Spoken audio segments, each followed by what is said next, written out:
Chess comedian.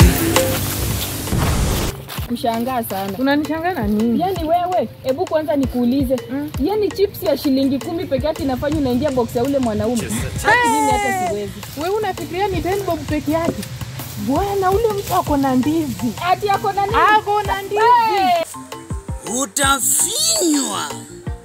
Mimi ndio mganga wa ganga. Nitakufinya wewe.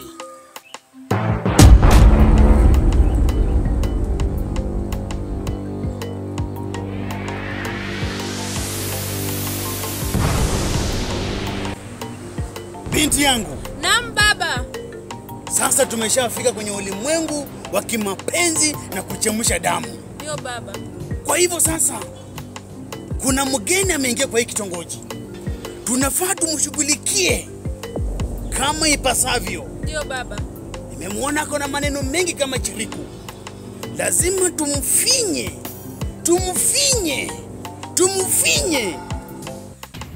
Pastor, tumekuja tu tusaidie. Sisi tuko na mashida mingi, tumechoka. Tumetembea tukiuliza kwako, tumekuja tu tusaidie. Haki ni ukweli Pastor. Pastor, kwa hiki kijiji tuko na mashida mingi. Watoto wanapotea, watu wanakufa tu ovyo ovyo. Haki Pastor, tusaidie tu. Pastor, tusaidie. Sisi sababu tumechoka, tunaomba tu tusaidie.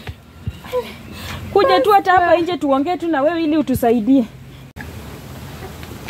Unajua haya mambo ambayo yanatendeka katika hivi vijiji sio mambo ya kawaida. Na ni mambo ya kuzimu. Pepo ameamuka, shetani ameamuka, na hizi ndio siku za mwisho ambao mlisikia maandiko yakizungumza ya kwamba mambo yatakuja kutokea mengi zaidi ambayo yatakuja kudhuru wanadamu. Wanadamu watakuja kulia, yani wenyewe kukulana na hata wengine kushindwa kuwazika, maana mizoga itakuwa imejaa katika ardhi. Lakini supu, Niambie. Mimi hata sijui. Kwani unanishangaza aje? Kwanza mimi ndio inafaa nikucheke. Unataka kunicheka nini? Hebu wacha nikuulize. Yaani ule mwanaume uliona ni kwake nini? Chips ya 10 bob peke yake inakudanganya inafanya unaingia box yake. Haki mimi nimekushangaa. Wewe unajuaje kama ni chips za 10 bob peke yake? Ni nini nyingine? Bwana ule mtu ako na mgombera.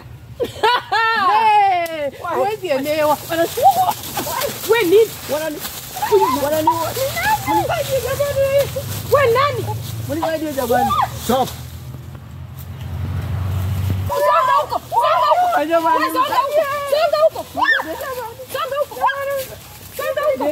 Mizoga itakuwa imetapakaa kote duniani. Kwa hivyo ni wakati wenu nyinyi kwanza kutangulia kutubu.